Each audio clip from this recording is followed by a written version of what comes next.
ये एक कहानी है एक छोटे से प्राणी का, एक बिल्ली की कहानी है ये। तो इसमें क्या है, कुछ दिन पहले ही तो देखा था उसे आसपास बने सभी मकानों का जायजा लेते हुए। इनकी वो गली में घूम रही थी, गोल गोल घूमती चमकदार आंखें सहसा हमारे घर पर आकर ठहर सी गई। ठीक है, म्याऊं म्याऊं का उठता स्वर कोई ऐलान था या फिर मेरे लिए एक खास पैगाम। बिल्ली है वो, घूमती घूमती आ जाते हैं। सच कहूँ तो इसका अंदाज़ा उस दिन तो बिल्कुल भी न लगा पाई थी मैं। शायद आज ही भी यह मुमकिन न होता अगर अप्रत्याशित रूप से एकाएक मेरे सामने आकर वह मुझे यूं चौंका न देती। छत पर रखे पौधों को सींचने की मंशा से आगे बढ़ते मेरे पाँव सहसा ठिठक गए। अरे यह तो वही बिल्ली है। श्वेत श्याम धारियों के मध्य बने भूरे रंगीन गोल घेरे ने झट से मुझे उसके द्वारा घर का मुआयना किए जाने की घटना स्मरण करा दी। म्यूं म्यूं नन्हे नन्हे संयुक्त स्वरों ने मेरा ध्यान खींचा। अच्छा तो ये बात थी। आश्चर्य मिश्रित हर्ष ने मुझे भाव विभोर कर दिया। म्याऊं म्याऊं बिल्ली के सुदृढ़ स्वर में मात्र सजगता का स्पष्ट महसूस किया जा सकता था। एक ममतामयी माँ की सख्त चेतावनी थी आगे न बढ़ने की। वैसे वाजिब ही तो था उसका आदेश। माँ होने के नाते बखूबी समझ सकती थी मैं। मेरे चेहरे पर मुस्कान उभर आई। घबराओ मत, तुम्हारे बच्चों को कोई नुकसान नहीं पहुंचाऊंगी। बड़े वाले गमले के पीछे से झांकती दो नन्ही आकृतियों की ओर देखते हुए आंखों ही आंखों में बिल्ली को भरपूर आश्वासन दिया था मैंने। जल्द ही मेहमान नवाजी का सिलसिला भी दूध रोटी के प्रबंध सहित आरंभ हो गया। अपनत्व भला भाषा अथवा वर्ग का मोहताज कहाँ होता है। हृदय से हृदय के तार जुड़ जाएं तो मौन स्वयं में मुखरित होने लगता है। संवाद के अभाव में भी सद्भावनाएं स्वतः ही परिचालित एवं संप्रेषित होने लगती है। हमारा परिचय प्रगाढ़ता में परिवर्तित होने लगा। मेरे 3 वर्षीय बेटे के सौजन्य से बिल्ली तथा उसके बच्चों की नामकरण प्रक्रिया भी संपन्न हो गई।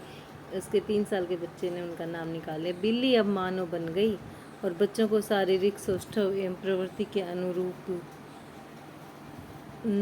मिला गोलू और भोलू नाम।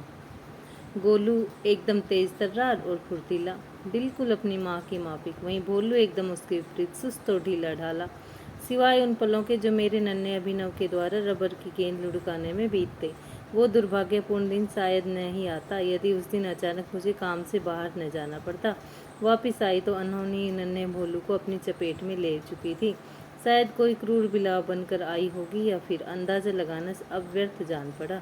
छत के दूसरे हिस्से में भोलू निष्प्राण पड़ा था। म्याऊं म्याऊं करती मानो का क्रंदन मुझे व्यथित कर रहा था। उस विकट परिस्थिति में वहाँ उपस्थित न होने का मलाल भीतर ही भीतर कचोटे जा रहा था।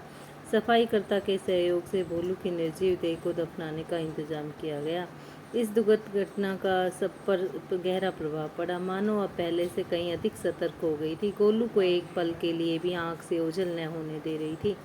गोलू भी तनिक सहमा सहमा माँ के इर्द गिर्द ही घूमता रहा। दैहिक नश्वरता के शाश्वत सत्य से अनजान अभिनव अचानक अपने एक साथी के गायब होने पर बेहद उदास था।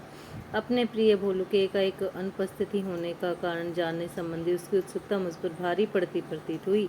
अभिनव की जिज्ञासा एवं भय के आधार पर संवेदनात्मक विषय को काल्पनिकता का पुट देना ही उचित उपाय जान पड़ा। मानो ने पूरा दिन दूध रोटी को मुंह तक न लगाया, बार बार उसी स्थान पर जा बैठती जहाँ उसके जिगर के टुकड़े ने दम तोड़ा था। भारी मन से उसे उठाने और खिलाने पिलाने का प्रयत्न करती तो म्याऊं म्याऊं करते मुंह फेर लेती।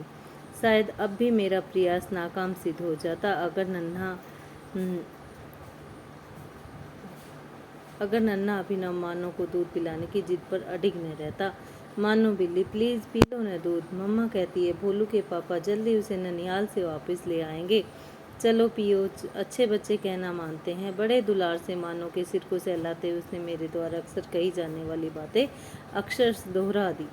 मानो की ओर से कोई विशेष प्रतिक्रिया न मिलने पर बाल मन रुआसा हो उठा, लेकिन इससे पूर्व की बनते बिगड़ते मासूम चेहरे से आंसू टपक पाते।